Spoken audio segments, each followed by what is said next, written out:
ਨਿਰਭਉ ਨਿਰਵੈਰ ਅਕਾਲ ਮੂਰਤ ਅਜੂਨੀ ਸੈਭੰ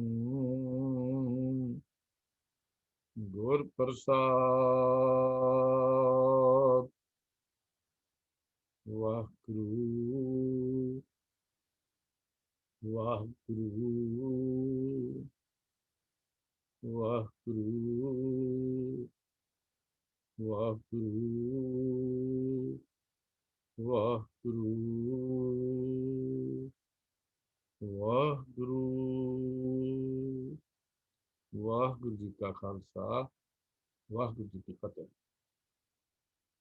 ਸਨਮਾਨਯੋਗ ਗੁਰੂ ਸਵਾਰਿਓ, ਬਹੁਤ ਹੀ ਅਹਿਮ ਵਿਸ਼ਾ।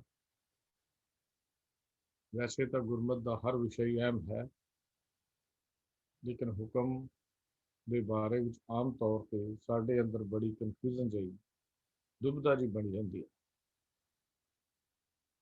ਉਸੇ ਨੂੰ ਅਸੀਂ ਵਿਚਾਰ ਰਹੇ ਹਾਂ ਕਿ ਹੁਕਮ ਕੀ ਹੈ, ਤੇ ਹੁਕਮ ਵਿੱਚ ਹੁਕਮੀ ਬੰਦਾ ਬਣਨ ਵਿੱਚ ਰੁਕਾਵਟ ਕੀ ਹੈ।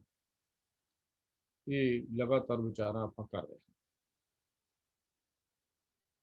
ਜੀਵ ਪਰਮੇਸ਼ਰ ਦੀ ਅੰਸ਼ ਹੋਣ ਦੇ ਨਾਤੇ ਉਸ ਕਾਇਨਾਤ ਦੇ, ਉਸ ਦੀ ਰਚੀ ਹੋਈ ਕਾਇਨਾਤ ਦੇ ਜ਼ਰੇ ਜ਼ਰੇ ਵਿੱਚ ਅੰਤਰਾਤਮੇ ਵਾਹਿਗੁਰੂ ਦੀ ਪ੍ਰੇਮ ਪਿਆਰ ਦੀ ਚਿਨਕ ਕਿਰਨ ਜੋਤ ਹਰ ਜਗ੍ਹਾ ਮੌਜੂਦ ਹੈ। ਜੇ ਆਪਾਂ ਇਹ ਕਹਿ ਲਈਏ ਕਿ ਅਸਲ 'ਚ ਸਾਰੀ ਕਾਇਨਾਤ ਹੀ ਉਸ ਇਲਾਹੀ ਪ੍ਰੇਮ ਪਿਆਰ ਦਾ ਇੱਕ ਪ੍ਰਕਾਸ਼ ਰੂਪ ਹੈ, ਉਸ ਇਲਾਹੀ ਪ੍ਰੇਮ ਪਿਆਰ ਦਾ ਇੱਕ ਪ੍ਰਕਾਸ਼ ਰੂਪ ਹੈ।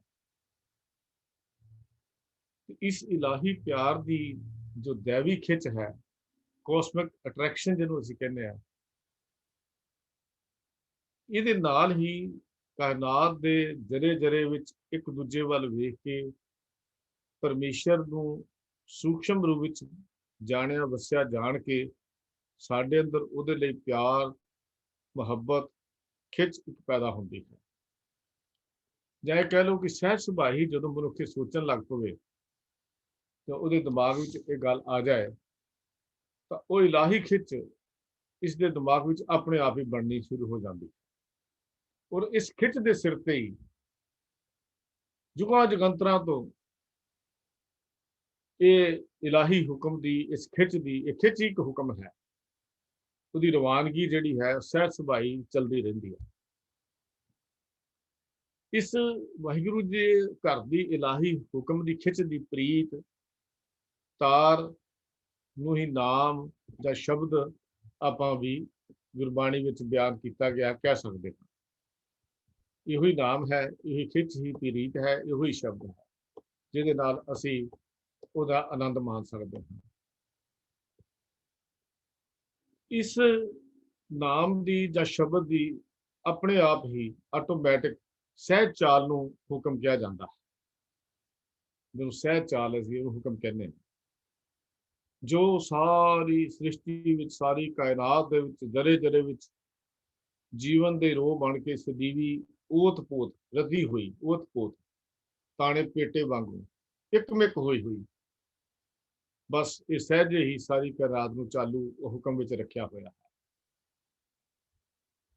तो इस इलाही हुक्म की प्रीत डोरी, प्रीत चुंबनी, प्रीत रीत, प्रीत छो सह चाल ही गुर प्रसाद है, नदर कर्म है, बख्शिश है, ये शब्द है, ये नाम है, ये खिच है जो उस प्यारे के नाल साडे अंदर बन रही है। गुरबाणी विच इस चाल नूं, इस रवानगी नूं, इस हुक्म नूं गुरु पातशाह ने जप दी बाणी विच हुक्मी होवन आकार, हुक्म न कहा जाई, हुक्मी होवन जी, हुक्म मिले वड्याई, हुक्मी उत्तम नीच, हुक्म लिख दुख सुख पाई है, एक ना हुक्मी बख्शीश, एक हुक्मी सदा भवाई है, हुक्म अंदर सब को बाहर हुक्म ना कोई नानक, हुक्म जे बुझै तां होमै कहे ना कोई।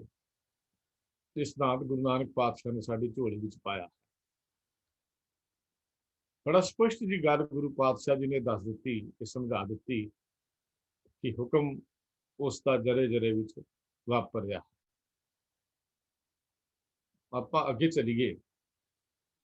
एक निक्का जिहा बच्चा जे किते गवाच जाए, भुल जाए, माँ बाप तो बिसर जाए, तो वड्डा हो के वो अपने ही बाप दे राज भाग विच नौकर बन जाए। मैं एक उदाहरण तुहाडे नाल साझी करनी चाहुंदा भी नौकर बन जाए ते ओनू भी होरनां वांग ही उहदी लियाकत अनुसार, उहदी सियानत मुताबक, उहदी सोझी मुताबक तनख्वाह मिलदी है ते वरतावा भी उहदे नाल नौकरां वाला ही कीता जांदा है।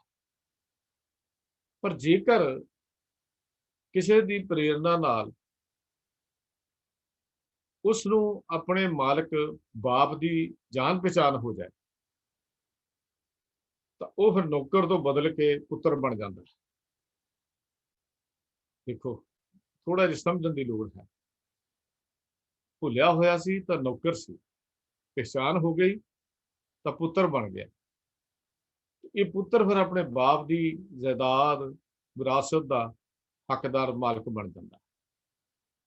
इस तरह ही असी जीव माया के भरम भुलावे विच, भुलेखे विच उस इलाही माता पिता परमेश्वर नूं भुल गए। तो साडा मात है, साडा पिता है। अपनी निक्की जी होमे विच अपने अंदर ही असी अपने आप विच ही वरत रहे हाँ। असी निक्की जी जिहड़ी सूक्ष्म होमे साडे अंदर है, वो असी उदों मात पिता नूं भुल के उस तो जुदा हो गए, दूर चले गए। ते ख्याल करना जिहड़ा भुल जाता है, गुरु साहब उहनूं कहंदे ने अपने भाणे जो चले भाई विछड़ चोटां खावे। यही कारण है अज वो चोटां विछोड़े दियां सानूं पै रहीआं हन। दुख सुख कि जन्म मरण सानू तंग कर रहे हैं, सानू सता रहे हैं। क्यों? क्योंकि विछड़ गए हाँ। जे विछड़े ना होंदे फिर नानक लीन पिओ गोबिंद सिंह ज्यों पानी संग पानी वाली अवस्था बन। पर होमे ने हुक्म मनन तो इनकारी कर दिता। यही कारण है कि असी गुरु नानक दे गुरु के घर दे गुरु दरबार विच परमेश्वर के दर दे उत्ते प्रवान नहीं होंदे। क्यों? कि जो मैं किया सो मैं पाया, दोष ना दीजिए अवर जना वाली गुरु पातशाह ने सानू सुनेहा दिता है। इसे करके ही होमे विच भुले होण करके ही असी पंजां दी गुलामी दे विच अपना माइकी जीवन भोगते रहंदे हां। जीवन साडा भुल गया, विछड़ गया। गुरु साहब कहंदे पलच पलच सगली मूई झूठे धंधा मोह। इस झूठ के इस धंधे दे विच सारी दुनिया फसी हुई है, आत्मक मौके मरी हुई है, क्योंकि होमे ने दूर कर दिता। इस तरह असी अपनी उस इलाही विरासत नाम प्रीत प्रेम रस हुक्म चाओ सुख इन्हां तो वांझे हो जाते हैं। यही कारण है कि असी इन्हां तो वांझे हो जाते हैं। माया के भरम भुलावे विच ही असी ठोकरां खांदे रहिंदे। बड़ा प्यारा एक शब्द गुरु अर्जन देव महाराज ने आस्था राग विच लिखिया, दीगन डोला तऊ लो जो मन के भरमा, भ्रम काटे गुरु अपने पाए विश्रामा। इस शब्द च लिखते, जब लग हुक्म ना बुझता तब ही लो दुखिया, गुर मिल हुक्म पछाणिया तब ही ते सुखिया। किसी सियाणे दे कहण ते पहचान हो गई गुरु वो गुरु सी, पर गुरु की शरण विच नहीं पे, गुरु वाले नहीं बने। जे गुरु के कोल आउंदे भी हाँ तो केवल दिखावे लई, जे गुरु के कोल बेनतियां भी करते हाँ तो केवल संसार दीआं दातां लई। कदी वो दात मंगते नहीं, हौमे की कंध तोड़न की गल नहीं करते, ਸਗੋਂ ਜਿਵੇਂ ਜਿਵੇਂ ਦਾਤ ਗੁਰੂ ਦੇਈ ਜਾਂਦਾ ਹੈ, ਉਹ ਹਉਮੈ ਹੋਰ ਵੱਡੀ ਹੋਈ ਜਾਂਦੀ ਹੈ, ਹੁਕਮ ਤੋਂ ਹੋਰ ਦੂਰ ਚਲੇ ਜਾਂਦੇ ਹਨ। ਅਸੀਂ ਉਸ ਹੁਕਮ ਪਰਮੇਸ਼ਰ ਤੋਂ ਬਹੁਤ ਸਾਡੀ ਦੂਰੀ ਵੱਧਦੀ ਚਲੀ ਜਾਂਦੀ ਹੈ।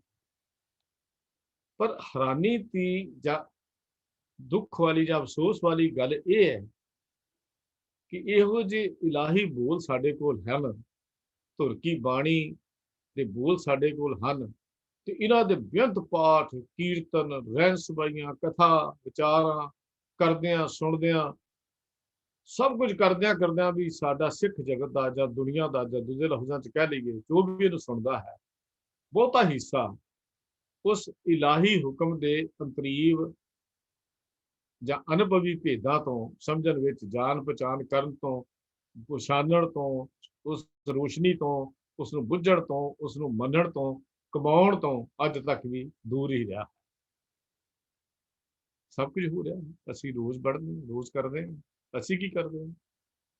ਨਿਤਨੇਮੀ ਹਾਂ, ਪਾਠ ਕਰਦੇ ਹਾਂ, ਸਹਿਜ ਪਾਠ ਵੀ ਕਰ ਲੈਂਦੇ ਹਾਂ, ਕੀਰਤਨ ਵੀ ਸੁਣਦੇ ਹਾਂ, ਕਲਾਸਾਂ ਵੀ ਲਾਉਂਦੇ ਹਾਂ, ਕਥਾ ਵਿਚਾਰਾਂ ਵੀ ਚੱਲਦੀਆਂ ਨੇ। ਕੀ ਸੱਚਮੁੱਚ ਅੰਦਰ ਸਹਿਜ ਆ ਗਿਆ? ਕਿ ਸੱਚਮੁੱਚ ਪਿਆਰੇ ਦੇ ਰੰਗ ਵਿੱਚ ਰੰਗੇ ਗਏ ਹਾਂ? ਕਿ ਸੱਚਮੁੱਚ ਉਹਦੇ ਨਾਲ ਨੇੜਤਾ ਹੋ ਗਈ ਹੈ? ਕਦੀ ਵਿਚਾਰ ਕਰਕੇ ਦੇਖੀਏ। ਨਹੀਂ, ਹਲੇ ਵੀ ਦੂਰੀ ਹੈ, ਹਲੇ ਵੀ ਦੂਰੀ ਬਣੀ ਹੋਈ ਹੈ, ਉੱਥੇ ਨਹੀਂ ਪਹੁੰਚੇ। ਕਾਰਨ ਕਿਤੇ ਨਾ ਕਿਤੇ ਸੂਖਮ ਵਿੱਚ ਹਉਮੈ ਸਾਡੇ ਅੰਦਰ ਵਸੀ ਹੋਈ। ਸਾਡੀ ਇਸ ਧਾਰਮਿਕ ਆਤਮਿਕ ਅਣਗਹਿਲੀ ਜਾਂ ਅਵੇਸਲੇਪਨ, ਬੇਪਰਵਾਹੀ ਦਾ ਸਿੱਟਾ ਸਾਡੇ ਜੀਵਨ ਦੇ ਮਾਨਸਿਕ, ਆਰਥਿਕ, ਰਾਜਸੀ, ਧਾਰਮਿਕ, ਆਤਮਿਕ ਜੀਵਨ ਦੇ ਹਰ ਪ੍ਰਤੱਖ 'ਚ ਸਾਨੂੰ ਦਿਸਦਾ ਹੈ। ਦੇਖ ਲਓ, ਅਸੀਂ ਝਾਤ ਮਾਰ ਕੇ ਦੇਖੋ ਆਪਣੇ ਜੀਵਨ ਨੂੰ, ਅਸੀਂ ਦੇਖ ਲਈਏ, ਇਹ ਹਰ ਪੱਖ ਦੇ ਵਿੱਚ ਸਾਡੇ 'ਚ ਨਜ਼ਰ ਆਉਂਦਾ ਹੈ। ਅਸੀਂ ਖੋਥੇ ਹਾਂ ਮਾਨਸਿਕ ਪੱਖ ਤੋਂ, ਸੋਚ ਸਾਡੀ ਗੁਰੂ ਅਨੁਸਾਰੀ ਨਾ ਹੋਈ। ਅਸੀਂ ਖਾਲੀ ਹਾਂ ਆਰਥਿਕ ਪੱਖ ਤੋਂ, ਪੈਸਾ ਕਮਾ ਲਿਆ ਲੇਕਿਨ ਨਾਮ ਦਾ ਧਨ ਇਕੱਠਾ ਨਾ ਕੀਤਾ। ਰਾਜਸੀ ਸੋਚ ਸਾਡੀ ਅੱਜ ਦੂਜਿਆਂ ਦੀ ਗੁਲਾਮ ਹੋ ਗਈ, ਗੁਰੂ ਦੇ ਮੁਤਾਬਕ ਰਾਜਸੀ ਸੋਚ ਨਾ ਕਰ ਸਕੇ।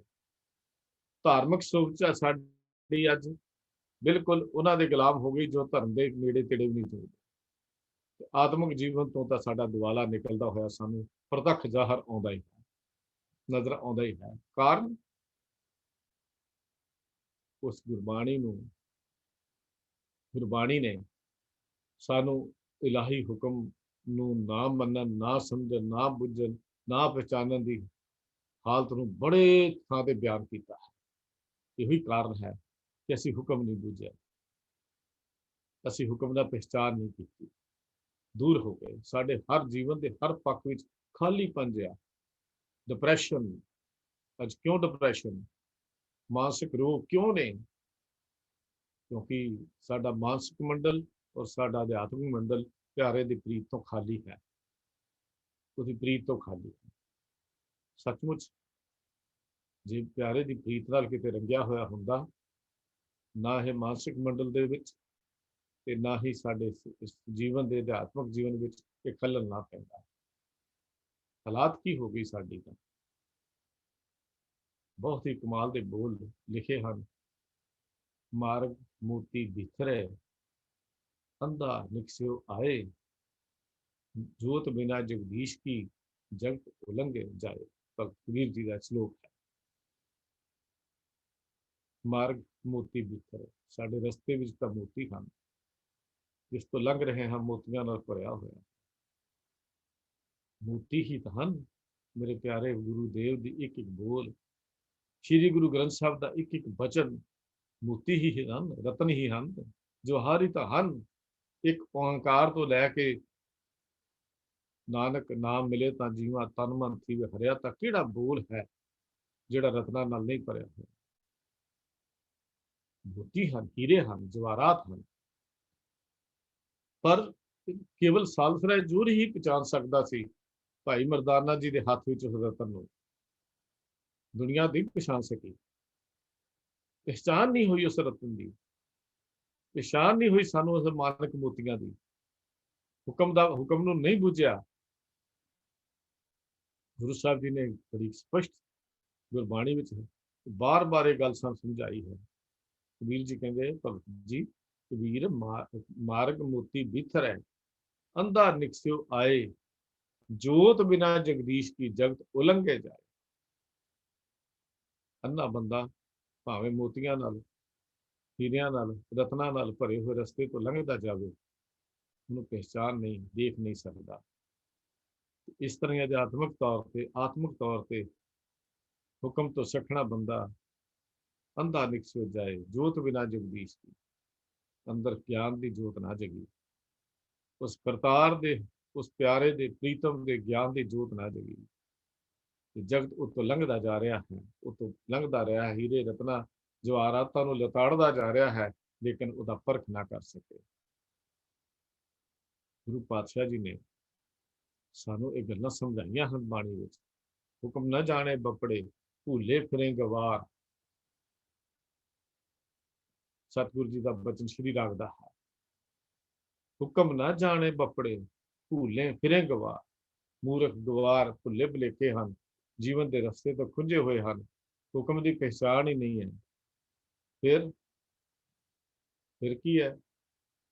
ਸਤਿਗੁਰੂ ਦਾ ਕਹਿੰਦੇ ਨੇ, ਜੋ ਹੁਕਮ ਨਾ ਬੂਝੇ ਖਸਮ ਕਾ, ਸੋਈ ਨਰ ਕੱਚਾ। ਗੁਰੂ ਸਾਹਿਬ ਨੂੰ ਕੱਚਾ ਕਹਿੰਦੇ ਨੇ, ਕਿ ਜਿਹਨੇ ਇਸ ਪਹਿਚਾਣ ਨਹੀਂ ਕੀਤੀ ਉਹ ਕੱਚਾ। ਤੇ ਨਾਨਕ ਕੱਚੜਿਆ ਸੀ, ਉਹ ਤੋੜ ਦੀ ਗੱਲ ਕੀਤੀ ਗੁਰਬਾਣੀ ਨੇ। ਇਹਨਾਂ ਨਾਲ ਸਾਂਝ ਨਾ ਰੱਖ, ਕੱਚੜਿਆਂ ਨਾਲ ਤੋੜਦੇ ਹੈ ਮੇਰੇ ਮਾਲਕਾ। ਕੱਚੇ ਕੌਣ ਨੇ? ਜਿਹੜੇ ਹੁਕਮ ਦੀ ਪਹਿਚਾਣ ਨਹੀਂ ਕਰਦੇ। ਤੇ ਪਿਆਰਿਓ, ਬਹੁ ਗਿਣਤੀ ਤਾਂ ਕੱਚਿਆਂ ਦੀ ਹੈ ਨਾ। ਕਿੰਨੇ ਕੁ ਹੁਕਮ ਨਾਲ ਜੁੜੇ ਹੋਏ ਹਨ, ਕਿੰਨੇ ਕੁ ਵਿੱਚ ਰੰਗੇ ਹੋਏ ਹਨ। ਹੈਰਾਨੀ ਦੀ ਗੱਲ ਹੈ, ਅੱਜ ਸੋਸ਼ਲ ਮੀਡੀਆ ਦੇ ਉੱਤੇ ਜਦੋਂ ਮੈਸੇਜ ਆਉਂਦੇ ਨੇ ਕਿਸੇ ਦੇ ਚੜ੍ਹਾਈ ਕਰਨ ਦੇ, ਤੇ ਜਦੋਂ ਚੰਗੇ ਪ੍ਰਚਾਰਕ ਵੀ ਇਹ ਲਿਖਦੇ ਨੇ, ਬੜਾ ਦੁੱਖ ਹੋਇਆ, ਬੜੇ ਅਫਸੋਸ ਦੀ ਗੱਲ ਹੈ, ਫਲਾਣਾ ਮਰ ਗਿਆ। ਫਿਰ ਇਹਦਾ ਮਤਲਬ ਹਾਲੇ ਹੁਕਮ ਤੋਂ ਬਹੁਤ ਦੂਰ ਹੈ। ਅਫਸੋਸ ਨਹੀਂ ਹੈ, ਹੁਕਮ ਹੈ। ਹੁਕਮ ਅਨੁਸਾਰ ਆਇਆ, ਹੁਕਮ ਅਨੁਸਾਰ ਚਲਾ ਗਿਆ। ਜਦੋਂ ਅਸੀਂ ਦੁੱਖ ਦਾ ਲਫ਼ਜ਼, ਅਫਸੋਸ ਦਾ ਲਫ਼ਜ਼ ਵਰਤਦੇ ਹਾਂ, ਇਹਦਾ ਮਤਲਬ ਅਸੀਂ ਹੁਕਮ ਤੋਂ ਬੜੇ ਖੁੰਝੇ ਹੋਏ ਹਾਂ, ਬੜੇ ਹੁਕਮ ਤੋਂ ਦੂਰ ਹਾਂ। ਹੁਕਮ ਸਾਡੇ ਨੇੜੇ ਵੀ ਨਹੀਂ ਆਇਆ। ਪ੍ਰਾਣੀ ਆਣਾ ਜਾਣਾ ਮੇਰੇ ਮਾਲਕ ਦੇ ਹੁਕਮ ਵਿੱਚ ਹੈ। ਉਸਨੇ ਜਦੋਂ ਹੁਕਮ ਕੀਤਾ, ਜੀਵਨ ਦੀ ਯਾਤਰਾ ਕੀਤੀ, ਹੁਕਮ ਹੋਇਆ, ਜਿਸ ਜੀਵਨ ਦੀ ਯਾਤਰਾ ਤੋਂ ਚਲਾ ਗਿਆ। ਫਿਰ ਜਦ ਤੇਰੇ ਭਾਣੇ ਵਿੱਚ ਨਾ ਆਉਣਾ ਸੀ, ਨਾ ਜਾਣਾ ਸੀ, ਤੇਰੀ ਮਰਜ਼ੀ ਮੁਤਾਬਕ ਨਾ ਆ ਸਕਦਾ ਸੀ, ਨਾ ਜਾ ਸਕਦਾ ਸੀ, ਤਾਂ ਫਿਰ ਉਹਦੇ ਤੇ ਅਫਸੋਸ ਕਿਉਂ ਲਫ਼ਜ਼ ਵਰਤਿਆ ਜਾ ਰਿਹਾ ਹੈ?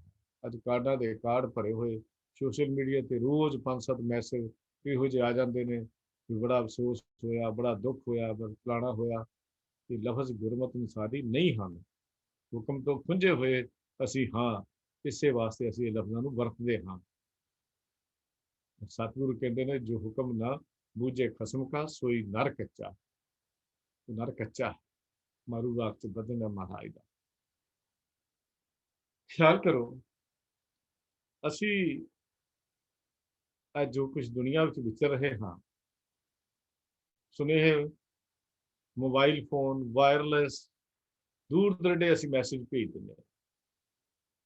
ਦੂਰ ਦਰਾਡੇ ਆਉਂਦੀਆਂ ਖਬਰਾਂ ਵੀ ਅਸੀਂ ਟੈਲੀਵਿਜ਼ਨ ਰਾਹੀਂ, ਰੇਡੀਓ ਰਾਹੀਂ ਅਸੀਂ ਸੁਣਦੇ ਹਾਂ। ਇਹ ਤਾਲਮੇਲ ਕਮਿਊਨੀਕੇਸ਼ਨ ਲਈ ਕੀ ਚਾਹੀਦਾ? ਵਰਕਿੰਗ ਰੇਡੀਓ ਚਾਹੀਦਾ ਹੈ, ਵਰਕਿੰਗ ਸਾਧਨ ਚਾਹੀਦੇ ਹਨ, ਵਰਕਿੰਗ ਦੇ ਜਿਹੜੇ ਕਰਨ ਵਾਲੇ ਹਨ। ਵੇਵਸ ਚਾਹੀਦੀਆਂ ਹਨ, ਵੇਵਸ ਦੀ ਲੈਂਥ ਹੋਣੀ ਚਾਹੀਦੀ, ਸਟਰੋਂਗ ਵੇਵ ਚਾਹੀਦੀਆਂ ਹਨ। ਪਰਟੀਕੂਲਰ ਸਾਈਕਲ ਔਰ ਮੀਟਰ ਚਾਹੀਦਾ ਹੈ, ਟਰਾਂਸਮੀਟਰ ਚਾਹੀਦਾ ਹੈ, ਸਟਰੋਂਗ ਟਰਾਂਸਮੀਟਰ ਦੀ ਲੋੜ ਪੈਂਦੀ ਹੈ, ਕਲੀਅਰ ਐਟਮੋਸਫੇਅਰ ਦੀ ਲੋੜ ਚਾਹੀਦੀ ਹੈ, ਸ਼ੁੱਧ ਹੋਣਾ ਚਾਹੀਦਾ ਹੈ। ਹਵਾ ਵਿੱਚ ਕਿਸਮ ਕਿਸਮ ਦੀਆਂ ਆਵਾਜ਼ਾਂ ਭਰੀਆਂ ਹੋਈਆਂ ਨੇ, ਪਰ ਜਦੋਂ ਸਾਡੇ ਕਿਸੇ ਰੇਡੀਓ ਜਾਂ ਟੈਲੀਵਿਜ਼ਨ ਖਾਸ ਮੀਟਰ ਤੇ ਕਿਸੇ ਸੁਰ ਤੇ ਟਿਊਨ ਕੀਤਾ ਹੋਵੇ, ਫਿਰ ਉਹ ਆਵਾਜ਼ ਹੀ ਕੇਵਲ ਸੁਣਦੀ ਹੈ, ਬਾਕੀ ਆਵਾਜ਼ਾਂ ਨਹੀਂ ਸੁਣਦੀਆਂ। ਬਸ ਇਹੀ ਤਾਂ ਗੱਲ ਸਮਝਣ ਵਾਲੀ ਹੈ। ਸਾਡੇ ਵਲਵਲੇ, ਸਾਡੇ ਅੰਦਰ ਹੁੰਦੇ ਪੈਦਾ ਹੋਏ ਖਿਆਲ, ਇਹ ਤਿੰਨ ਗੁਣਾ ਵਾਲੀ ਮਾਇਆ, ਤ੍ਰੈ ਗੁਣੀ ਮਾਇਆ ਗੁਰੂ ਸਾਹਿਬ ਜੀ ਨੇ ਵਰਤਿਆ। ਉਹਦੇ ਅੰਦਰ ਸਾਡੇ ਮਾਇਕੀ ਖਿਆਲਾਂ ਦਾ ਪ੍ਰਗਟਾਵਾ ਹੁੰਦੇ ਹਨ, ਜਿਨ੍ਹਾਂ ਦਾ ਮਨ, ਚਿੱਤ, ਬੁੱਧੀ ਅਤੇ ਸੁਰਤ ਇਹ ਕਹਿ ਲਈਏ ਕਿ ਇਹਨਾਂ ਦਾ ਤਾਲਮੇਲ ਲੈਣਾ ਦੇਣੀ ਜਿਹੜੀ ਹੈ ਉਹਦੇ ਨਾਲ ਬਣ ਜਾਂਦੀ ਹੈ, ਉਹ ਜਿਹਾ ਸਾਡਾ ਸੁਭਾਅ ਬਣ ਜਾਂਦਾ, ਉਹ ਜਿਹੀ ਸੋਚ ਬਣ ਜਾਂਦੀ ਹੈ। ਜਿਸ ਜਿਹਾ ਸਾਡੇ ਬਲਬਲੇ ਮਾਇਕੀ ਤੌਰ ਤੇ ਜੇ ਮਾਇਕੀ ਵਿੱਚ ਬਾਹਰ ਮੁਖੀ ਫਸੇ ਹੋਏ ਹਨ, ਉਹ ਜਿਹਾ ਸਾਡੀ ਸੁਰਤ ਮਤ ਘੜੀ ਜਾਂਦੀ ਹੈ, ਉਹ ਜਿਹਾ ਬਣ ਜਾਂਦੀ ਹੈ। ਇਲਾਹੀ ਹੁਕਮ ਦੀ ਖੇਡ ਇਸ ਤੋਂ ਥੋੜੀ ਜਿਹੀ ਹਟ ਕੇ ਇਹ ਉੱਚੇ ਸੁੱਚੇ ਆਤਮਿਕ ਮੰਡਲ ਦੇ ਵੇਵਸ ਜਿਹੜੀਆਂ ਹਨ ਉੱਥੇ ਵਰਤਦੀ। ਮਾਨਸਿਕ ਨੀਵੇਂ ਬੁੱਧੀ ਉੱਤੇ ਇਹ ਸਮਝ ਨਹੀਂ ਪੈਂਦੀ। ਕਿਉਂ ਉਹ ਬੁੱਧੀ ਇਹਨਾਂ ਨੂੰ ਫੜ ਹੀ ਨਹੀਂ ਸਕਦੀ, ਹੁਕਮ ਦੀ ਖੇਡ ਨੂੰ ਸਮਝ ਹੀ ਨਹੀਂ ਸਕਦੀ, ਉਹਨੂੰ ਹੁਕਮ ਦੀ ਖੇਡ ਸਮਝ ਹੀ ਨਹੀਂ ਆਉਂਦੀ। ਇਹ ਇਲਾਹੀ ਹੁਕਮ ਪਰਮੇਸ਼ਰ ਦੀ ਆਪਣੀ ਮਰਜ਼ੀ ਵਿੱਚੋਂ, ਆਪਣੀ ਹੋਂਦ ਵਿੱਚੋਂ ਪੈਦਾ ਹੋਇਆ। ਜਿਸ ਤਰ੍ਹਾਂ ਸੂਰਜ ਵਿੱਚੋਂ ਧੁੱਪ ਪੈਦਾ ਹੋਈ ਹੈ, ਉਹਦਾ ਹਿੱਸਾ ਹੈ, ਕਿਰਨ ਉਹਦੀ ਹੈ। ਭਾਈ ਵੀਰ ਸਿੰਘ ਜੀ ਨਿੱਕਜਾ ਬੜਾ ਖਿਆਲ ਦਾ ਵਿਚਾਰ ਦਿੱਤਾ। ਕਹਿੰਦੇ ਸਾਈਂ ਸੂਰਜ ਹੈ, ਅਸੀਂ ਉਹ ਸੂਰਜ ਦੀਆਂ ਕਿਰਨਾਂ ਹਾਂ। ਅਸਲ ਤਾਂ ਇੱਕੋ ਹੀ ਹੈ ਨਾ, ਸੂਰਜ ਮੂਲ ਤਾਂ ਇੱਕੋ ਹੀ ਹੈ ਨਾ। ਸਾਈਂ ਸੂਰਜ ਹੈ, ਅਸੀਂ ਸੂਰਜ ਦੀਆਂ ਕਿਰਨਾਂ ਹਾਂ। ਬਸ ਇਹ ਕਿਰਨਾਂ ਨਾਲ ਸਾਈਂ ਨਾਲ ਜੁੜੇ ਰਹੀਏ, ਅੰਦਰ ਰੋਸ਼ਨੀ ਆਉਂਦੀ ਰਹੇਗੀ। ਸਾਈਂ ਤੋਂ ਟੁੱਟ ਜਾਈਏ, ਰੋਸ਼ਨੀ ਖਤਮ ਹੋ ਜਾਏਗੀ। ਬਸ ਇਹੋ ਹੀ ਸਾਡਾ ਹੈ, ਜੀਵਨ ਸਾਡਾ ਇਹੋ ਜਿਹਾ ਹੈ। ਵਾਹਿਗੁਰੂ ਨੇ, ਪਰਮੇਸ਼ਰ ਨੇ ਆਪਣੀ ਮੌਜ ਵਿੱਚ ਇਹ ਹੁਕਮ ਰੂਪੀ ਪ੍ਰਕਾਸ਼ ਜਾਂ ਨਾਮ ਦਾ ਵਿਕਾਸ ਕੀਤਾ। ਸਾਰੀ ਕੁਦਰਤ ਕਾਇਨਾਤ ਦੇ ਜ਼ਰੇ ਜ਼ਰੇ ਵਿੱਚ ਅੰਤਰ ਆਤਮੇ ਉਹ ਰਵਿਆ ਹੋਇਆ ਆਪ ਭਰਪੂਰ ਹੈ। ਇਸੇ ਨਾਲ ਹੀ ਉਹਨੇ ਮਾਇਕੀ ਮੰਡਲ ਵੀ ਰਚ ਦਿੱਤਾ, ਉਹਨੇ ਰਚਿਆ। ਹੁਕਮ ਦੀ ਰਵਾਨਗੀ ਜਿਹੜੀ ਹੈ ਉਹ ਸਹਿਜੇ ਸਹਿਜ ਚੱਲਦੀ ਰਹਿੰਦੀ ਹੈ। ਜੇ ਅਸੀਂ ਗੁਰੂ ਪਾਤਸ਼ਾਹ ਦਾ ਇੱਕ ਬਚਨ ਸੁਣਦੇ ਹਾਂ, ਸਤਿਗੁਰੂ ਦਾ ਬਚਨ ਆਉਂਦਾ ਹੈ, ਹੁਕਮੇ ਅੰਦਰ ਆਇਆ, ਹੁਕਮੇ ਅੰਦਰ ਆਇਆ ਪਿਆਰੇ, ਹੁਕਮੇ ਜਾਂਦੋ ਜਾਏ, ਹੁਕਮੇ ਬੰਦ ਚਲਾਈਏ ਪਿਆਰੇ, ਮਨਮੁਖ ਲਹਿ ਸਜਾਏ, ਹੁਕਮੇ ਸ਼ਬਦ ਪਛਾਣੀਏ ਪਿਆਰੇ, ਦਰਗਾਹ ਪੈਦਾ ਜਾਏ, ਹੁਕਮੇ ਗੰਤ ਗਨਾਈਏ ਪਿਆਰੇ, ਹੁਕਮੇ ਹਉਮੈ ਦੁਏ, ਹੁਕਮੇ ਭਵੇਂ ਭਵਾਈਏ ਪਿਆਰੇ, ਅਵਗਨ ਮੁੱਠੀ ਰੋਏ, ਹੁਕਮ ਸਿਆਪੇ ਸ਼ਾਹ ਕਾ ਪਿਆਰੇ, ਸਾਚ ਮੇਰੇ ਵਡਿਆਈ ਹੋਏ। ਸੋਠ ਰਾਗ ਵਿੱਚ ਬਚਨ ਹੈ ਪਾਤਸ਼ਾਹ ਜੀ ਦਾ। ਅਸੀਂ ਆਪਣੀ ਸੀਮਤ ਬੁੱਧੀ ਨਾਲ, ਛੋਟੀ ਜਿਹੀ ਮੱਤ ਨਾਲ, ਸਿਆਣਪ ਨਾਲ ਇਸ ਗੁੱਝੇ ਅਤ ਸੂਖਸ਼ਮ ਭੇਦ ਨੂੰ, ਅੰਤਰ ਆਤਮੇ ਨਾਮ ਨਾਲ ਲਿਖੇ ਹੋਏ ਇਲਾਹੀ ਹੁਕਮ ਨੂੰ, ਭਾਣੇ ਨੂੰ ਗਲਤ ਸਮਝ ਬੈਠੇ ਹਾਂ। ਦਿਮਾਗੀ ਗਿਆਨ ਦੇ ਭਰਮ ਭੁਲੇਖੇ ਵਿੱਚ ਫਸ ਕੇ ਅਸੀਂ ਠੋਕਰਾਂ ਖਾਂਦੇ ਹਾਂ। ਜਬ ਲੱਗ ਹੁਕਮ ਨਾ ਬੂਝਤਾ ਤਬ ਲੋ ਦੁਖੀਆ। ਦੁਖੀਆ ਉਨੀ ਦੇਰ ਹਾਂ ਕਿ ਮਾਨਸਿਕ ਮੰਡਲ ਦੀਆਂ ਖੇਡਾਂ ਅਸੀਂ ਖੇਡਦੇ ਹਾਂ। ਜਦ ਤੱਕ ਉਦੋਂ ਅਸੀਂ ਮਾਨਸਿਕ ਮੰਡਲ ਦੀਆਂ ਖੇਡਾਂ ਖੇਡਦੇ ਹਾਂ, ਹੁਕਮ ਤੋਂ ਦੂਰ ਤੁਰੇ ਜਾਂਦੇ ਹਾਂ। ਅਸੀਂ ਆਪਣੀ ਜੁਗਤੀਆਂ ਦੇ ਨਾਲ, ਆਪਣੀਆਂ ਸਿਆਣਪਾਂ ਦੇ ਨਾਲ ਕਈ ਕੋਸ਼ਿਸ਼ਾਂ ਕਰਦੇ ਰਹਿੰਦੇ ਹਾਂ, ਪਰ ਜਦੋਂ ਯਤਨ ਅਸਫਲ ਹੋ ਜਾਂਦੇ ਨੇ, ਜਦੋਂ ਅਸੀਂ ਨਿਹੱਥੇ ਜਾਂ ਨਿਹਾਸਰੇ ਹੋ ਜਾਂਦੇ ਹਾਂ, ਕਿਸੇ ਕਲੇਸ਼ ਜਾਂ ਕਸ਼ਟ ਨੂੰ ਫਿਰ ਅਸੀਂ ਰੱਬ ਦਾ ਭਾਣਾ ਕਹਿ ਕੇ ਜਾਂ ਹੁਕਮ ਕਹਿ ਕੇ ਮੰਨ ਕੇ ਮਨ ਨੂੰ ਦਿਲਾਸਾ ਦੇ ਲੈਂਦੇ। ਪਹਿਲਾਂ ਆਪਣੀਆਂ ਸਿਆਣਪਾਂ ਚੱਲਦੀਆਂ ਰਹਿੰਦੀਆਂ ਨੇ, ਪਰ ਜਦੋਂ ਸਾਡਾ ਬਸ ਨਾ ਚੱਲੇ ਫਿਰ ਅਸੀਂ ਕਹਿੰਦੇ ਉਹਦਾ ਹੁਕਮ ਸੀ, ਜਿਹੜਾ ਹੋ ਗਿਆ।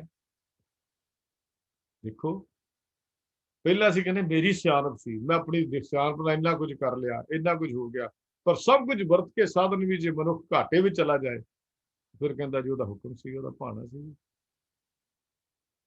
ਪਹਿਲਾਂ ਆਪਣੀ ਸਿਆਣਪ ਸੀ, ਫਿਰ ਉਹਦਾ ਹੁਕਮ ਸੀ। ਦੋਨੇ ਚੀਜ਼ਾਂ 'ਚ ਫਰਕ ਆ ਗਿਆ। ਜੇ ਪਹਿਲਾਂ ਵੀ ਇਹ ਗੱਲ ਵਿਚਾਰ ਆਉਂਦੀ ਹੈ, ਉਹਦੇ ਹੁਕਮ ਵਿੱਚ ਹੋਇਆ, ਉਹਦੀ ਮਰਜ਼ੀ ਨਾਲ ਹੋਇਆ, ਉਹਨੇ ਕਿਰਪਾ ਕੀਤੀ ਤਾਂ ਹੋਇਆ, ਫਿਰ ਸ਼ਾਇਦ ਸਾਡੇ ਜੀਵਨ ਦੀ ਲਹਿਰਾਂ ਕੁਝ ਹੋਰ ਤਰ੍ਹਾਂ ਹੀ ਘੁੰਮਦੀਆਂ, ਸਾਡੇ ਜੀਵਨ ਦੀ ਡੋਰੀ ਕੁਝ ਹੋਰ ਸਹਿਜ ਵੀ ਚਲੀ ਜਾਂਦੀ, ਪਰ ਨਹੀਂ। ਫਿਰ ਬੇਨਤੀ ਕਰਦੇ ਹਾਂ, ਸਾਡੀ ਬੁੱਧੀ ਸੀਮਤ ਹੈ, ਸਾਡੀ ਬੁੱਧੀ ਸੀਮਤ ਹੈ, ਛੋਟੀ ਹੈ, ਤੇ ਛੋਟੀ ਬੁੱਧੀ ਨਾਲ ਹੁਕਮ ਦੀ ਖੇਡ ਨੂੰ ਬੁੱਝਣਾ ਬੜਾ ਔਖਾ ਹੈ। ਨਾ ਬੁੱਝਿਆ ਜਾ ਸਕਦਾ ਹੈ, ਨਾ ਹੀ ਹੁਕਮ ਨੂੰ ਕਮਾਇਆ ਜਾ ਸਕਦਾ, ਕਿਉਂਕਿ ਦੋਹਾਂ ਹਾਲਤਾਂ ਵਿੱਚ ਹੀ ਜ਼ਮੀਨ ਅਸਮਾਨ ਦਾ ਫਰਕ ਹੈ। ਆਪਣੀ ਸਿਆਣਪ ਨਾਲ, ਆਪਣੀ ਚਲਾਕੀ ਦੇ ਨਾਲ ਇਹ ਆਤਮਿਕ ਮੰਡਲ ਦੇ ਇਲਾਹੀ ਹੁਕਮ ਦੀ ਪਛਾਣ ਨਹੀਂ ਹੋ ਸਕਦੀ। ਇੱਥੇ ਤਾਂ ਹੁਕਮ ਮੰਨੇ ਹੋਵੇ ਪ੍ਰਵਾਨ ਦੀ ਗੱਲ ਹੈ। ਆਪਣੀ ਹਉਮੈ ਨੂੰ ਪੱਠੇ ਪਾ ਕੇ ਆਪਣੇ ਆਪ ਤੇ ਅਸੀਂ ਆਪਣੇ ਆਂਢੀਆਂ ਗੁਆਂਢੀਆਂ ਨੂੰ, ਆਪਣੇ ਨਾਲ ਦੇ ਸਾਥੀਆਂ ਨੂੰ ਭਰਮਾ ਸਕਦੇ ਹਾਂ, ਪਰ ਨਿਰੰਕਾਰ ਦੇ ਦੇਸ਼ ਵਿੱਚ ਨਹੀਂ ਜਾ ਸਕਦੇ। ਨਿਰੰਕਾਰ ਦਾ ਦੇਸ਼ ਅਲੱਗ ਹੈ, ਪ੍ਰੀਤਮ ਦਾ ਦੇਸ਼ ਕੁਝ ਹੋਰ ਖੇਡ ਹੈ। ਸੌਰੀ, ਮਾਫ ਕਰਨਾ। ਗਲਤਫਹਿਮੀ, ਮਿਸਅੰਡਰਸਟੈਂਡਿੰਗ ਸਾਡੀ, ਮਿਸਕਨਸੈਪਸ਼ਨ ਸਾਡੀ, ਜਿਹੜੀ ਗਲਤ ਨਿਸ਼ਚਾ ਸਾਡਾ ਬਣ ਗਿਆ, ਸ਼ੱਕ, ਈਰਖਾ, ਖਿੱਚੋਤਾਣ, ਲੜਾਈਆਂ ਝਗੜੇ ਘਰਾਂ ਵਿੱਚ, ਦਫ਼ਤਰਾਂ ਵਿੱਚ, ਸ਼ਹਿਰਾਂ ਵਿੱਚ, ਮੁਲਕਾਂ ਵਿੱਚ, ਦੇਸ਼ਾਂ ਵਿੱਚ, ਸ੍ਰਿਸ਼ਟੀ ਦੇ ਉੱਤੇ ਅੱਜ ਵੀ ਚੱਲਦੇ ਹਨ। ਏਕਤਾ, ਇਕਸੁਰਤਾ, ਮਿੱਤਰਤਾ, ਹਮਦਰਦੀ, ਦਇਆ, ਖਿਮਾ, ਪਿਆਰ, ਇਹਦਾ ਤਾਂ ਅੱਜ ਕਾਲ ਪਿਆ ਹੋਇਆ ਹੈ। ਕਿਉਂ? ਕਿਉਂਕਿ ਹਉਮੈ ਨੇ ਹੁਕਮ ਨੂੰ ਪਛਾਣਨ ਤੋਂ ਇਨਕਾਰ ਕਰ ਦਿੱਤਾ। ਹਉਮੈ ਨੇ, ਅੰਦਰਲੀ ਹਉਮੈ ਨੇ, ਸੂਖਮ ਜਿਹੜੀ ਹਉਮੈ ਸਾਡੇ ਅੰਦਰ ਹੈ, ਇਹਨੇ ਸਾਨੂੰ ਹੁਕਮ ਪਛਾਣਨ ਤੋਂ ਬਾਗੀ ਕੀਤਾ ਹੋਇਆ। ਇਸੇ ਕਰਕੇ ਲੜਾਈ ਮੇਰੀ ਮੇਰੀ, ਸਤਿਗੁਰੂ ਕਹਿੰਦੇ ਮੇਰੀ ਮੇਰੀ ਕਰਤੇ ਜਨਮ ਗਿਓ, ਸ਼ਾਇਰ ਸੋਖ ਜੰਗ ਬਲਿਓ। ਗੁਰੂ ਤਾਂ ਇਹ ਗੱਲ ਕਹਿੰਦੇ ਨੇ, ਪਰ ਇੱਕੋ ਕਾਰਨ ਹੈ ਇਸ ਦਾ ਵੀ, ਇਸ ਦਾ ਮੂਲ ਕਾਰਨ ਇੱਕੋ ਹੀ ਹੈ ਕਿ ਅਸੀਂ ਇਲਾਹੀ ਹੁਕਮ ਨੂੰ ਬੁੱਝ ਨਹੀਂ ਸਕੇ, ਸਮਝ ਨਹੀਂ ਸਕੇ। ਤਾਂ ਹੀ ਸਾਡੇ ਅੰਦਰ ਜੀਵਨ ਵਿੱਚ ਇੰਨਾ ਖਲਾਅ ਪੈਦਾ ਹੋ ਗਿਆ, ਇੰਨਾ ਖਾਲੀਪਨ ਪੈਦਾ ਹੋ ਗਿਆ। ਸਤਿਗੁਰੂ ਕਹਿੰਦੇ ਨੇ ਮਨਮੁਖ ਹੁਕਮ ਨਾ ਬੂਝੇ ਬੱਪੜੀ, ਨਿਤ ਹਉਮੈ ਕਰਮ ਕਮਾਏ। ਸਤਿਗੁਰ ਦਾ ਬਚਨ ਸ਼ਲੋਕ 12 ਤੇ ਬਰੀਕ ਵਿੱਚ ਆਉਂਦਾ, ਮਨਮੁਖ ਹੁਕਮ ਨਾ ਬੂਝੇ ਬੱਪੜੀ, ਕੀ ਨਿਤ ਹਉਮੈ ਕਰਮ ਕਮਾਏ। ਕਮਾਲ ਦੀ ਗੱਲ ਹੈ, ਗੁਰੂ ਪਾਤਸ਼ਾਹ ਕਿਆ ਕਮਾਲ ਦੀਆਂ ਗੱਲਾਂ ਕਹਿੰਦੇ ਨੇ। ਸਤਿਗੁਰੂ ਜੀ ਨੇ ਤਾਂ ਸਾਨੂੰ ਜੀਵਨ ਦਾ ਤੱਤ ਦੱਸ ਦਿੱਤਾ। ਭਲਿਆ ਅਸੀਂ ਆਪਣੀ ਸਿਆਣਪ ਨਾਲ, ਆਪਣੀ ਸਹਿਸ ਸਿਆਣਪਾਂ ਲੱਖ ਹੋਵੇ ਤਾਂ ਇੱਕ ਨਾ ਚੱਲੇ ਨਾਲ ਵਾਲੇ ਫਾਰਮੂਲੇ ਨਾਲ ਹੁਕਮ ਦੀ ਪਛਾਣ ਨਹੀਂ ਕਰ ਸਕਦੇ। ਨਾ ਹੀ ਹੁਕਮ ਨੂੰ ਮੰਨ ਸਕਦੇ ਹਾਂ, ਨਾ ਹੀ ਹੁਕਮ ਨੂੰ ਕਮਾ ਸਕਦੇ ਹਾਂ। ਦਿਮਾਗੀ ਤੌਰ ਤੇ ਅਸੀਂ ਇਲਾਹੀ ਹੁਕਮ ਦੀਆਂ ਬੜੀਆਂ ਗੱਲਾਂ, ਬਹਿਸਾਂ, ਗਿਆਨ, ਜਾਂ ਲੋਕਾਂ ਨੂੰ ਅਸੀਂ ਰੱਬੀ ਹੁਕਮ ਮੰਨਣ ਨੂੰ ਕਮਾਉਣ ਦੀ ਪ੍ਰੇਰਨਾ ਕਰਦੇ ਹਾਂ, ਸੁਣਦੇ ਹਾਂ। ਸਾਰੇ ਅਸੀਂ, ਇਨਕਲੂਡਿੰਗ ਮਾਈ ਸੈਲਫ ਆਲਸੋ, ਅਸੀਂ ਪ੍ਰੇਰਨਾ ਕਰਦੇ ਹਾਂ, ਪਰ ਆਪ ਖੁਦ ਅਸੀਂ ਮਾਇਆ ਦੇ ਉਹੀ ਭਰਮ ਭੁਲੇਖਿਆਂ ਦੇ ਵਿੱਚ, ਆਪਣੀ ਹਉਮੈ ਦੇ ਅੰਦਰ, ਆਪਣੇ ਹੁਕਮ ਜਾਂ ਭਾਣੇ ਅੰਦਰ, ਆਪਣੇ ਹੁਕਮ ਜਾਂ ਭਾਣੇ ਤੋਂ ਦੂਰ ਤੁਰੇ ਜਾਂਦੇ ਹਨ। ਉਸ ਵਾਹਿਗੁਰੂ ਦੇ ਹੁਕਮ ਦੇ ਭਾਣੇ ਤੋਂ ਦੂਰ ਤੁਰੇ ਜਾਂਦੇ ਹਨ, ਆਪਣੀ ਸਿਆਣਪ ਕਰਕੇ, ਚਤੁਰਾਈ ਕਰਕੇ। ਕਿਉਂਕਿ ਚਤੁਰਾਈ ਨਾ ਚਤੁਰ ਭੁਜ ਪਾਈ ਹੈ, ਨਹੀਂ ਮਿਲਣੀ। ਇਹ ਤਾਂ ਸਾਡਾ ਤਾਂ ਹਾਲ ਇਹ ਹੈ, ਗੱਲਾਂ ਕਰੇ ਘਨੇਰੀਆਂ ਖਸਮ ਨਾ ਪਾਏ ਸਾਧ, ਉਸੀ ਆਪ ਗਵਾਏ ਸੇਵਾ ਕਰੇ ਤਾਂ ਕਿਛ ਪਾਏ ਮਾਨ। ਕਿਛ ਹੈ, ਕਿਛ ਥੋੜਾ ਜਿਹਾ। ਕਿਛ ਕੀ ਹੁੰਦਾ? ਥੋੜਾ ਜਿਹਾ। ਆਪਾ ਭਾਵ ਗਵਾਉਣਾ ਪੈਂਦਾ ਹੈ, ਆਪਾ ਭਾਵ ਮਿਟਾਉਣਾ ਪੈਂਦਾ ਹੈ। ਮੈਂ ਮੇਰੀ ਛੱਡਣੀ ਪੈਂਦੀ ਹੈ, ਆਪਣੀ ਸਿਆਣਪ ਛੱਡਣੀ ਪੈਂਦੀ ਹੈ, ਆਪਣਾ ਦਿਮਾਗ ਤਿਆਗਣਾ ਪੈਂਦਾ ਹੈ, ਆਪਣੀ ਸੋਚ ਤਿਆਗਣੀ ਪੈਂਦੀ ਹੈ। ਨਿਰੰਕਾਰੀ ਮੰਡਲ ਦੀਆਂ ਗੱਲਾਂ ਕਰਨ ਦੇ ਲਈ ਨਿਰੰਕਾਰੀ ਦੇ ਮਾਰਗ ਤੇ ਤੁਰਨਾ ਪੈਂਦਾ ਹੈ। ਸਾਡੀ ਬਿਰਤੀ, ਸਾਡਾ ਸੁਭਾਅ, ਸਾਡਾ ਖਿਆਲ ਬਾਹਰ ਮੁਖੀ, ਸਾਡੀ ਸੂਈ ਤਾਂ ਹਮੇਸ਼ਾ ਬਾਹਰ ਮੁਖੀ ਘੁੰਮਦੀ ਰਹਿੰਦੀ ਹੈ, ਬਾਕੀ ਮੰਡਲਾਂ ਵਿੱਚ ਘੁੰਮਦੀ ਰਹਿੰਦੀ ਹੈ। ਇਸ ਲਈ ਅਸੀਂ ਆਪਣੇ ਅੰਤਰ ਆਤਮੇ ਚੱਲ ਰਹੀ ਜੀਵਨ ਰੋਹ ਪਿਆਰੇ ਦੀ ਆਵਾਜ਼ ਸੁਣਨ ਤੋਂ ਵੀ ਬਿਲਕੁਲ ਹੀ ਜ਼ੀਰੋ ਹੋਏ ਪਏ ਹਾਂ। ਪਿਆਰੇ ਦੀ ਆਵਾਜ਼ ਤਾਂ ਜਦੋਂ ਨਿਰੰਕਾਰ ਦਾ ਵਾਸਾ ਸਾਡੇ ਨਾਲ, ਜਾਂ ਇਹ ਕਹਿ ਲਈਏ ਅਸੀਂ ਅੰਦਰ ਦੀ ਆਵਾਜ਼ ਸੁਣਨ ਤੋਂ ਉੱਕਾ ਹੀ ਬੇਖਬਰ, ਬੇਪਰਵਾਹ, ਅਣਜਾਣ, ਅਗਿਆਨੀ, ਅਵੇਸਲੇ, ਮਚਲੇ ਹੋਏ ਹਨ। ਅਸੀਂ ਇਹ ਗੱਲ ਕਰ ਲਈਏ ਤੇ ਇਹਨਾਂ ਲਫ਼ਜ਼ਾਂ ਨੂੰ ਇਸ ਤਰ੍ਹਾਂ ਬਦਲ ਸਕਦੇ ਹਾਂ। ਜਿਸ ਕਾਰਨ ਇਹਨਾਂ ਗੱਲਾਂ ਕਰਕੇ ਹੀ ਅਸੀਂ ਆਪਣੇ ਨਾਲ ਜਿਹੜੇ ਗੁੱਝੇ ਅੰਤਰੀਵ ਭਾਵ ਹਨ, ਨਾਲ ਲਿਖੇ ਹੁਕਮ ਨੂੰ, ਇਲਾਹੀ ਹੁਕਮ ਨੂੰ ਸੁਣਨ ਲਈ, ਬੁੱਝਣ ਲਈ, ਪਹਿਚਾਨਣ ਦੀ ਬਿਲਕੁਲ ਹੀ ਕਦੀ ਅਸਮਰਥ ਹੋਏ ਬੈਠੇ ਆ, ਜਾਂ ਇਹ ਕਹਿ ਲਈਏ ਬਿਲਕੁਲ ਹੀ ਕਦੀ ਯਤਨ ਨਹੀਂ ਕਰਦੇ। ਮੰਨਣਾ ਤੇ ਕਮਾਉਣਾ ਤਾਂ ਇੱਕ ਪਾਸੇ ਹੈ, ਮੰਨਣਾ ਕਮਾਉਣ ਦੀ ਗੱਲ ਤਾਂ ਬਾਅਦ ਦੀ ਹੈ ਨਾ, ਪਹਿਲਾਂ ਉਹ ਸਮਝਣ ਦਾ ਯਤਨ ਤਾਂ ਕਰ ਲਈਏ। ਇਸ ਲਈ ਉਸ ਇਲਾਹੀ ਹੁਕਮ ਨੂੰ ਬੁੱਝਣ ਲਈ, ਪਹਿਚਾਨਣ ਲਈ ਬਾਹਰਮੁਖੀ ਧਿਆਨ, ਸੁਰਤੀ, ਬਿਰਤੀ ਨੂੰ ਆਪਣੇ ਅੰਦਰ ਆਤਮਾ ਵੱਲ ਮੋੜਨਾ ਪਵੇਗਾ। ਜ਼ਰੂਰੀ ਹੈ, ਫਿਰ ਅੰਦਰ ਮੋੜਨਾ ਪਏਗਾ। ਜਦ ਤੱਕ ਧਿਆਨ ਅੰਦਰ ਨਹੀਂ ਮੁੜਦਾ, ਉਦੋਂ ਤੱਕ ਬਾਹਰਮੁਖੀ ਸੁਰਤ ਦੇ ਨਾਲ ਅਸੀਂ ਇਹਨੂੰ ਕਮਾ ਨਹੀਂ ਸਕਦੇ, ਮੰਨ ਨਹੀਂ ਸਕਦੇ, ਕਰ ਨਹੀਂ ਸਕਦੇ। ਕਈ ਵਾਰੀ ਦਰਬਾਰ ਸਾਹਿਬ ਤੋਂ ਹੁਕਮ ਆਉਂਦਾ ਹੈ ਸਵੇਰੇ ਜਦੋਂ ਪਾਠ ਕਰਦੇ ਨੇ, ਪ੍ਰਕਾਸ਼ ਕਰਦੇ ਨੇ, ਸ਼ੇਖਾ ਚੋ ਚੱਕਿਆ ਚੋ ਵਾਇਆ, ਇਹ ਮਨ ਇਕਤ ਘਰ ਆਣ। ਥੋੜੇ ਦਿਨ ਪਹਿਲਾਂ ਇਹ ਹੁਕਮ ਸੀ ਦਰਬਾਰ ਸਾਹਿਬ ਤੋਂ, ਜਦੋਂ ਮੈਂ ਵਿਅਰਥ ਪੜ੍ਹੇ ਸੁਣੇ, ਤੇ ਕੇਵਲ ਸ਼ੇਖ ਲਈ ਤਾਂ ਨਹੀਂ ਗੱਲ, ਏੜ ਤੇੜ ਛੱਡ ਤੂੰ ਗੁਰ ਕਾ ਸ਼ਬਦ ਪਛਾਣ। 646 ਅੰਕ ਦੇ ਉੱਤੇ ਸੂਰਜ ਕੀ ਵਾਰ ਦੇ ਵਿੱਚ ਇਹ ਬਚਨ ਆਉਂਦਾ ਹੈ, ਸ਼ੇਖਾ ਚੋ ਚੱਕਿਆ ਚੋ ਵਾਇਆ, ਇਹ ਮਨ ਇਕਤ ਘਰ ਆਣ। ਚੌਰੇ ਪਾਸੇ ਘੁੰਮਣ ਵਾਲਿਆ, ਉਹ ਸਿਆਣਪਿਆ, ਚੌਂ ਚੱਕਾਂ ਵਿੱਚ ਜਾਣਨ ਵਾਲਿਆ, ਆਪਣੀ ਵਡਿਆਈ ਦੇ ਧੌਂਸੇ ਵਜਾਉਣ ਵਾਲਿਆ। ਕਹਿੰਦੇ ਨੇ ਏਦਾਂ ਰੱਬ ਨਹੀਂ ਮਿਲਦਾ, ਏੜ ਤੇੜ ਛੱਡ ਤੂੰ, ਇਹ ਇੱਧਰ ਉੱਧਰ ਦੀਆਂ ਗੱਲਾਂ ਛੱਡ ਤੇ ਗੁਰ ਕਾ ਸ਼ਬਦ ਪਛਾਣ, ਸ਼ਬਦ ਦੀ ਗੱਲ ਕਰ। ਹੁਕਮ ਨੂੰ ਪਛਾਣਨ ਲਈ ਹਉਮੈ ਛੱਡ। ਦੇਖੋ ਇੱਥੇ ਵੀ ਹੋਈ ਸੰਦੇਸ਼ ਦਿੱਤਾ ਗੁਰੂ ਪਾਤਸ਼ਾਹ ਜੀ ਨੇ, ਕਹਿੰਦੇ ਨੇ ਹੁਕਮ ਨੂੰ ਪਛਾਣਨ ਲਈ ਹਉਮੈ ਛੱਡ, ਏੜ ਤੇੜ ਦੀ ਗੱਲ ਛੱਡ। ਗੁਰੂ ਦਾ ਸ਼ਬਦ ਨਾਲ ਪਛਾਣੀ ਜਾਂਦੀ ਹੈ, ਹੁਕਮ ਗੁਰੂ ਦੇ ਸ਼ਬਦ ਨਾਲ ਪਛਾਣਿਆ ਜਾਂਦਾ ਹੈ। ਇਹੋ ਹੀ ਗੁਰੂ ਦਾ ਸ਼ਬਦ ਹੀ ਹੈ, ਇਹੀ ਹੁਕਮ ਹੈ। ਪੜ੍ਹ ਕੇ ਤਾਂ ਦੇਖ, ਵਿਚਾਰ ਕੇ ਤਾਂ ਦੇਖ।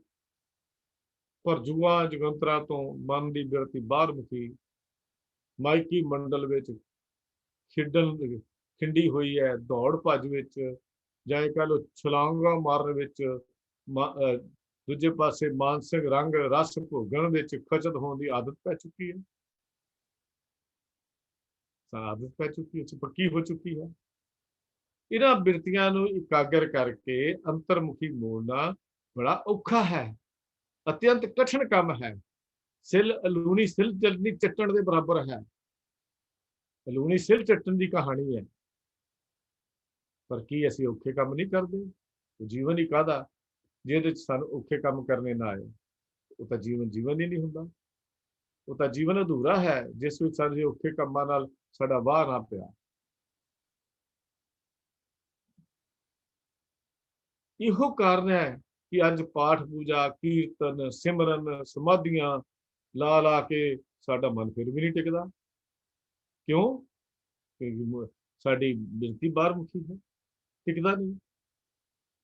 ਆਮ ਸ਼ਿਕਾਇਤ ਇਸ ਲੋਕਾਂ ਦੀ ਗੁਰੂ ਸਾਹਿਬ ਜੀ, ਕੀ ਕਰੀਏ, ਪਾਠ ਤਾਂ ਕਰਦੇ ਆ ਪਰ ਮਨ ਨਹੀਂ ਟਿਕਦਾ, ਗੁਰਦੁਆਰੇ ਜਾਂਦੇ ਆ ਪਰ ਮਨ ਨਹੀਂ ਟਿਕਦਾ। ਇਸੇ ਕਰਕੇ ਸਤਿਗੁਰੂ ਜੀ ਨੇ ਇਹ ਗੱਲ ਕਹੀ ਹੈ ਵੀ ਇਹ ਹੈ ਕਠਿਨ ਕੰਮ।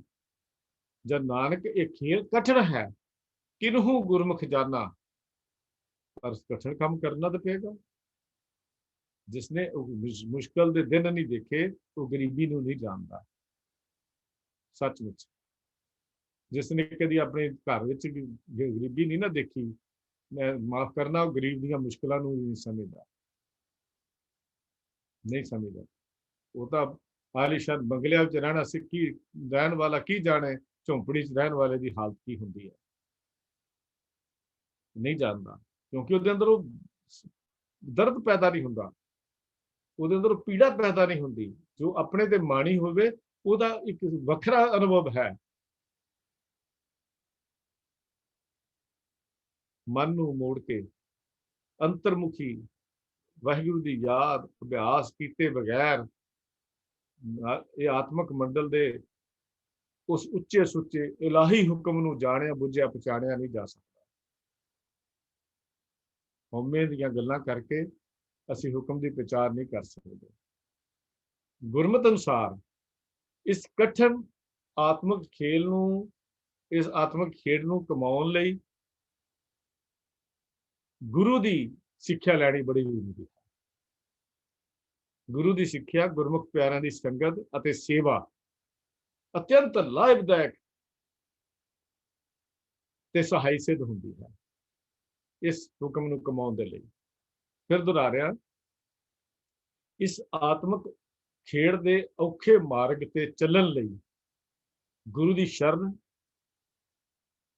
गुरु की शरण, गुरु की गवाही, गुरु के प्यार विच रंगे होयां दी संगत ते सेवा, बस ये एक साधन है जिहदे नाल ये मन हुक्मी बंदा बन सकता है। मिल साध संगत भज केवल नाम की गल जिहड़ी सी पढ़दे आ ना, इहो ही है। मिल साध संगत भज केवल नाम अवर काज तेरा किते ना काम, मिल साध संगत भज केवल नाम इहो ही है।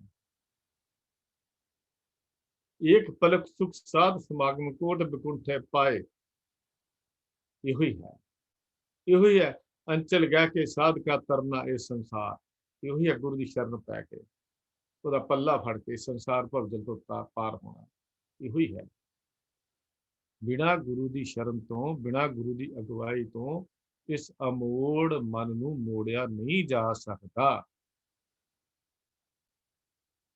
खिचे तो प्रेम के चाबक मारूंगे, चल मन घोड़े आ तेनू इलाही सैर करा के लियावां, पर जे तू अड़ जावे खिचे तो प्रेम के चाबक मारूंगे। तो गुरु शब्द के चाबक मारने पैंदे हैं इस मन घोड़े नूं काबू करने के लिए। बार बार खिडेगा, बार बार दौड़ेगा, बार बार जाएगा, जाता रहेगा, लेकिन इसका मतलब ये नहीं असी मुशक्कत छड़ दईए, असी मेहनत छड़ दईए, असी कहिए तो टिकता ही नहीं, हुण की फायदा करन दा। नहीं, ਉਹਦੇ ਅੱਗੇ ਬੇਨਤੀਆਂ ਜੋਦੜੀਆਂ ਕਰਦੇ ਰਹਿਣਾ, उद्यम करके नाल बेनतियां जोदड़ियां अरदासां, गुरु की शरण जरूरी चीज है। गुरु की शरण ही तो है, गुरु वाले ही तो है, गुरु वाले बनांगे, गुरु साडी बांह फड़दा है, गुरु सानू जीवन का मार्ग दसदा है जदों असीं गुरु वाले बनदे हां। इस इलाही अनोखी आश्चर्य हैरान कर देने वाली सूक्ष्म हुक्म की लुकन मीटी कह लीए, ये लुकन मीटी की खेड जिहड़ी है अदृश्ट तौर पर सदा वरतदी है, सानू नहीं दिसदी। परमात्मा अपने अचरज चोजां नाल खेडां नाल इस लुकन मीटी विच आप लुकिया होया है, असीं नहीं वेख्या, असीं नहीं वेख सकते, नहीं वेख रहे, जिन्हां वेख्या जानते हैं। आप ही जीवां विच विचर के वाहिगुरू आप हुक्म वरतारिया है, आप ही अपने प्यारियां संतां अपने प्यार विच रंगे होयां दियां बाणियां द्वारा अपने हुक्म नूं मनन दी जाच जां ज्ञान दे रहा है। गुरुआं ने की दिता, शब्द क्यों दिता, श्री गुरु ग्रंथ साहब जी का एक एक अखर क्यों दिता, इसे वास्ते कि हुक्म मनन दी जाच जां ज्ञान सानू आ जाए। सारी गुरु ग्रंथ साहब जी ही चीज़ है कि असीं हुक्मी बंदे किवें बनना। प्यार वाले जिहड़े हुक्मी बनते हैं वही मालिक के दर ते कबूल पैंदे हैं। हुक्मी बंदा बन के ही प्यारा बनया जा सकता है। विसाखी का दिहाड़ा एक हुक्मी बंदा बनन का शिखर छुपा के बैठा होया है। जिहड़ा हुक्म जिसने हुक्म मन लिया वो प्यारा बन गया, ਉਹਦਾ प्यारा बन गया, तो प्यारा ही सब बनना औखा कहानी है। गुरु का प्यारा वो सबना का प्यारा हो गया, जो हर का प्यारा वो सबना का प्यारा है। जिन्हें गुरु नूं सीस भेंट कीते हुक्मी बंदे बन के वो अज तक रहिंदी दुनिया तक गुर इतिहास तक वो चमकदे सितारियां वांगू चमकदे रहणगे, क्योंकि वो हुक्मी बंदे हैं। उन्होंने हुक्म नूं पहचान लिया है, उन्होंने कोई डीगन डोला नहीं किया, उन्होंने जीवन में कोई कमी ना आई।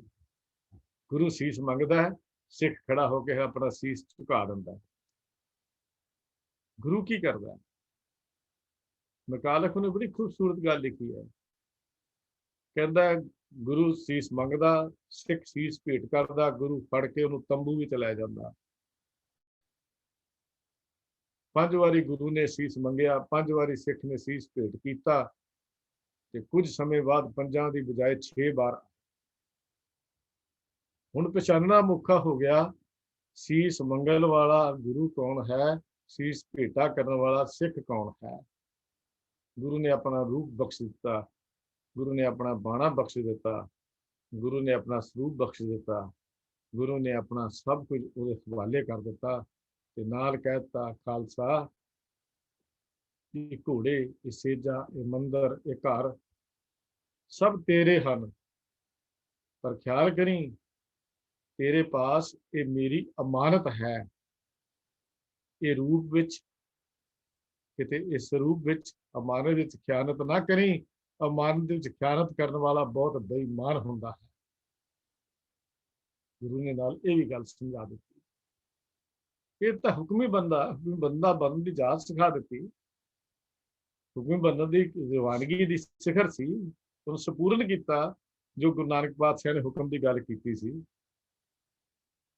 उसने संपूर्ण करता गुरु पातशाह दे गुरु गोबिंद सिंह महाराज ने अपना रूप बख्श के, स्वरूप बख्श के, रहनी बख्श के, बहनी बख्श के, क्यों उन्होंने प्यारिया ने अपन सीस भेंट कर दिता, अपने आप को कुर्बान करता, हुक्म की अनोखी खेड़ विच प्रवान हो गए। प्यारे का खेड़ बड़ा असर है। इस इलाही गुप्त खेड़ हुक्म विच कोई गुझा भेद है कि किसी बिरले बख्शे हुए गुरमुख प्यारे नूं अंतर आत्मे अनुभव हुंदा है। ये अंदर दी खेड़ है, बाहर दी खेड़ नहीं है। उन्होंने जीवन च प्रगट हुंदा है।